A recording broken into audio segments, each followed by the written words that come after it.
Hey everyone, it's Andrew Fizakis, the Night Sky Guy here. We're just about to go to a launch out of Texas for SpaceX's attempt of its first test launch of the Starship, this large mega rocket. So let's see if we can tune in to see what's going on. It'll be in under 2 minutes and almost for its launch. Great of you guys to join me. This should be a lot of fun. You can see the 33 rockets, boosters right there. Those are Raptor engines built in-house by SpaceX. It's their own engines. You can see all of them all circular there at the bottom of the rocket. There's the view of some of the employees. Let's see if we can get some audio.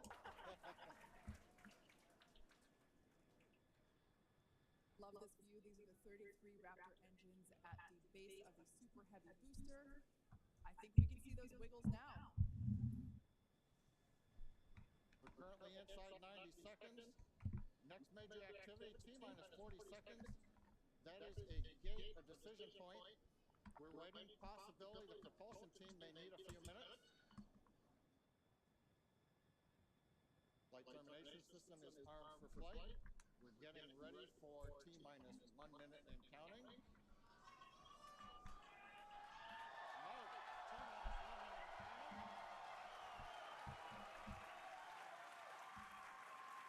Something a little bit off with the audio I can hear. Next we'll see as we get past T-minus 40 seconds for final checks of the vehicle.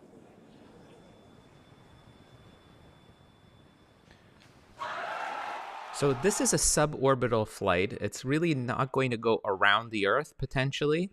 It's not going to be recovered, the Starship. Both the booster and the Starship are both going to be basically jettisoned into the ocean.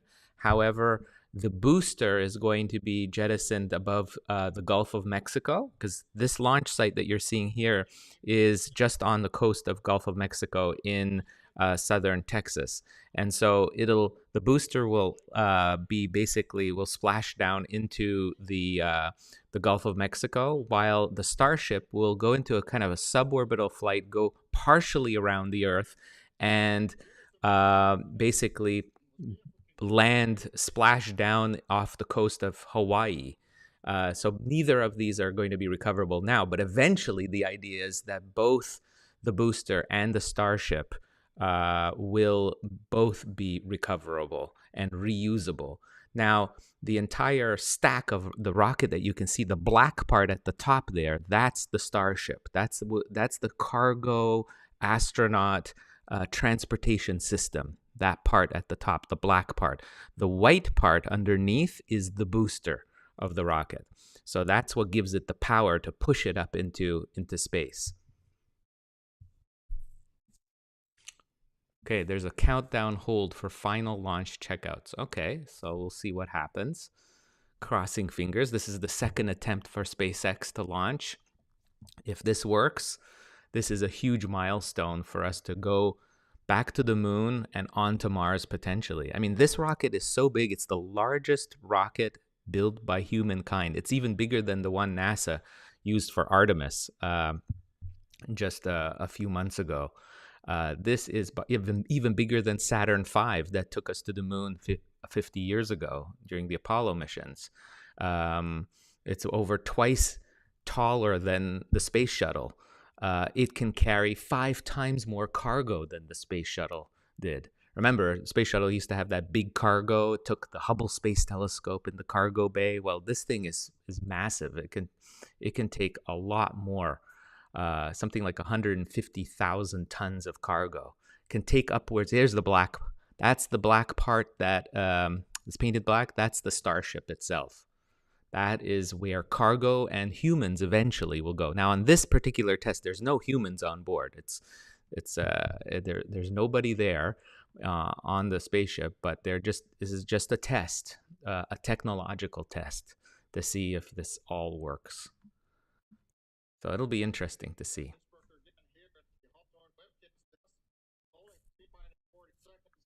What we've heard so far is we have a couple of issues we're working. One is the booster tank pressurization. Final pressurization was just a little bit long. Not unusual. We've held it T minus 40 seconds before. So it's T minus 40 seconds that they're holding. So we'll see what happens.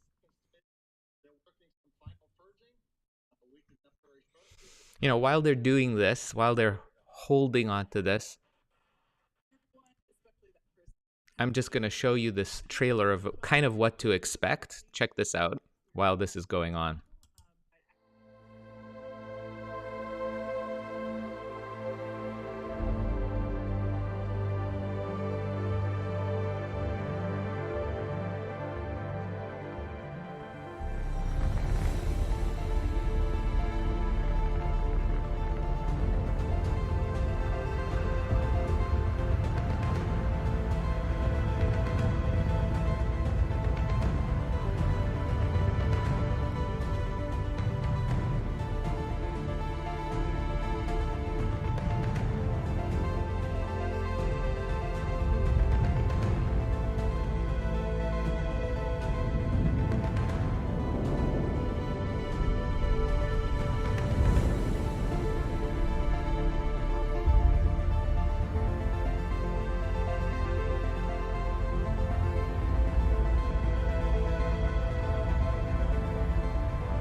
We're still on hold, guys.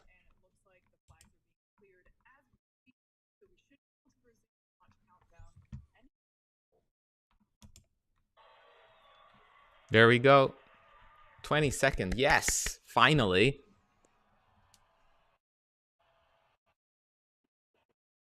Here we go, guys. Let's see what happens. Now, it could explode on the launch pad. Elon Musk says that's what his hope is. It does not happen. At least save the launch pad. Oh, okay. This is interesting. All right, the engines are fine. Remember, there's like all these Raptor engines at the bottom. 33. This is the most powerful rocket ever built by humankind. Bigger and more powerful than the Saturn V rocket. Larger than the SLS system that NASA's using. So it left the launch pad. That is already good. That's already good. So we're doing well with that. Okay.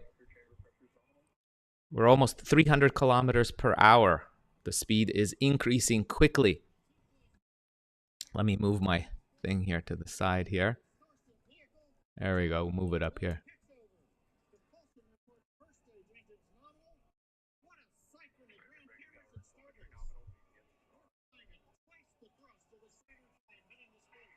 Twice the thrust of Saturn V. Wow, really powerful stuff here, guys. Incredible. Wow, it's doing well so far. Look at those engines at the bottom. Wow. It's 6 kilometers in altitude.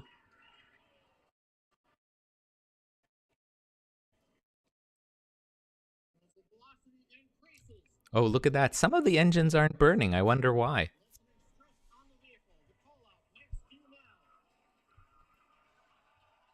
10 kilometers. It's going to reach 1,000 kilometers per hour just now.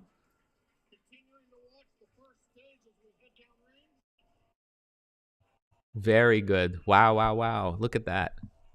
13 kilometers in altitude. So it's a lot of pressure on the vehicle now.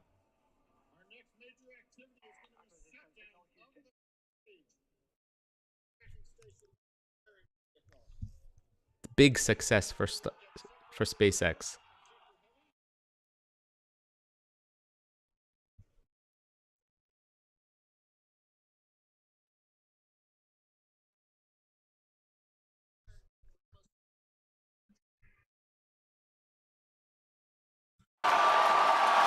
Very good. And there's views of the Raptor engines on the second stage as we prepare for stage separation. Stage separation. This is a view on the left-hand side of a little camera inside the rocket on the second stage, showing you that the engines haven't been put. Now they're showing you a view on the outside the rocket. There's the Earth. You can see the curvature of the Earth. And that's the view inside the second stage booster section, where the actual thrusters are. They haven't ignited yet. 40 seconds. Let's get ready for main engine cutoff.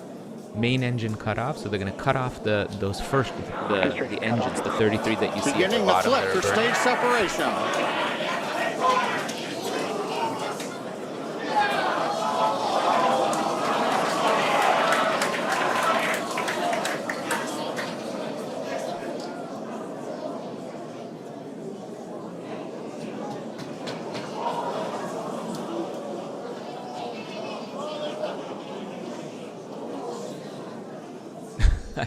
I don't know. I think maybe something went wrong now, perhaps.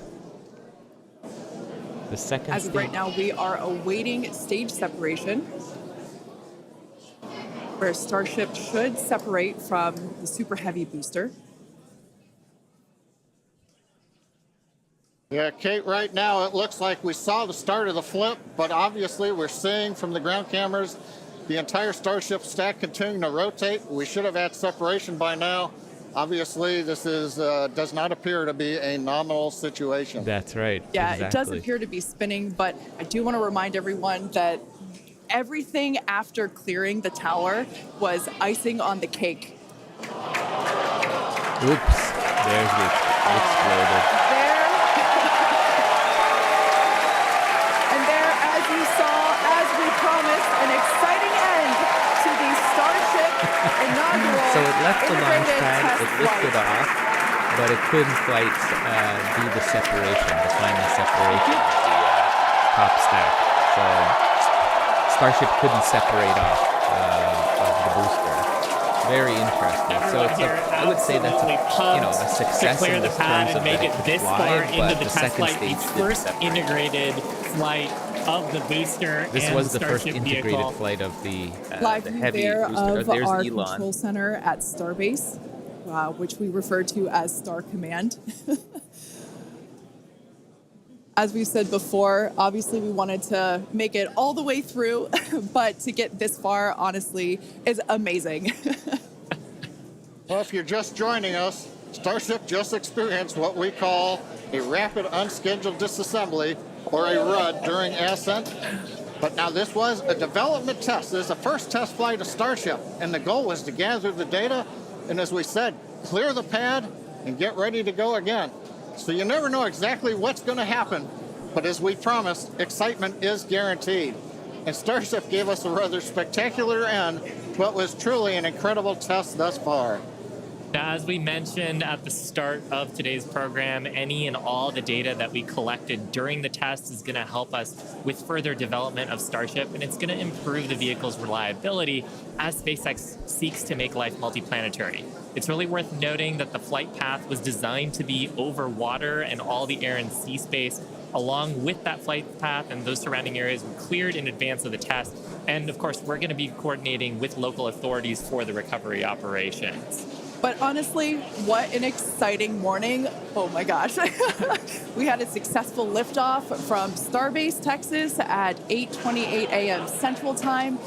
We cleared the tower, which honestly was our only hope. We cleared the tower, and all the data that we collected all the way through all those Raptor, those 33, although I think we saw that 3 Raptor engines were out But we got all that data, and we not got all the so far engines were as to working. hoping to see So that was the interesting. Starship, the second stage, were off, you separate could from see. the first stage, the Super Heavy booster. And unfortunately, we didn't make that happen, but that's okay. It was the first integrated launch, and honestly, today was amazing. Absolutely incredible day. We made it through a number of those initial test objectives. Yeah, so it'll be interesting getting to see booster what ascent, happens, getting guys. all the way through the countdown. It was a working to partial the boost at the success, end. I would say. Like, really Totally fantastic tanked. day. Got through the They gate didn't at do T-minus everything, 40 but this was the seconds on first the time they second actually try. tested the Everything entire released, the hold rocket downs, put quick together with disconnect the arms, booster everything and the moves out of the Starship, way. the And transportation then we system got the together. vehicle off of the pad, through max Q, all the way up to stage we'll see. separation, even starting into the prep for stage sep. And then, as we say, a lot of excitement. Yep. Honestly, my face has had a smile on it Exactly, since like liftoff. Sarah, and now my you're face saying hurts. it right there, learning from their Now, mistakes. since we don't have any Exactly, that's what you insights on the gotta do. cause of our rapid unscheduled You can only disassembly, get at this success point, if you we're have going to end our webcast failure here. to base it Teams on will and learn continue from to those review the data mistakes. and work toward our next flight test. But before we go, a big congrats to the entire SpaceX team on an exciting first integrated flight test of Starship. And of course, a shout out to our viewers. We appreciate you joining us. And as always, we thank you for your interest in Starship, SpaceX, and your ongoing support. Till next time. So there you go, guys. Interesting. It was a partial success. We had basically the rocket leave the launch pad, was a big success, didn't explode there. And then what happened was that about a minute and a half to almost 2 minutes into the flight, it actually started spinning, rotating the entire rocket. You could see sort of it just lost control. It was supposed to be a separation of the second stage, and you could see even from the cameras on board we were watching that the engines didn't ignite. There was no separation, and it just began to kind of rotate aimlessly and then eventually exploded. I guess they may have pushed the button to explode it on purpose. We'll find out. There'll be probably some more detailed information released about it. But I think it was a success in that we tested out the rocket. It left the launch bag. It flew for over a minute and a half, almost 2 minutes, I think. In perfect formation. And we'll see. They'll be probably scheduling another rocket launch not too far in the distant future, I would presume in the next few months. They've built already other of the same starships, other versions of it. So they'll probably tweak everything based on the data that they collect from this particular test launch. So there you have it, folks. That was a really interesting site, I think. Let's hope to see how it works out. Hopefully, in the next few months, we'll get another attempt and it'll work this time. It'll actually reach orbit. And remember, this rocket is the most powerful rocket humans have ever built. And it has the potential, according to SpaceX, to not just go to the moon, but take humans to Mars and en masse, up to 100 passengers eventually going to Mars on this Starship rocket. It's a transportation system unlike any other. It's reusable, and it's a game changer for human space exploration. There's no doubt about it. And it'll probably be a model for future companies and agencies to be building their rockets based on what SpaceX is really doing. They're pushing the envelope on what is possible with rocket technology. So really exciting stuff. Thanks for joining me. It was a lot of fun seeing you guys here with me. And stay tuned for my next video, which will be, of course, on Monday. My night sky, the night sky this week video will be coming out on Monday. And I'll be posting sky charts later this week. So stay tuned to that. Make sure if you like this video, this watch party, and you like to see more of it, you don't want to miss it, make sure you subscribe to my channel, whether you're watching on YouTube or Facebook. Thanks so much for watching, and I hope to see you guys again soon. Bye.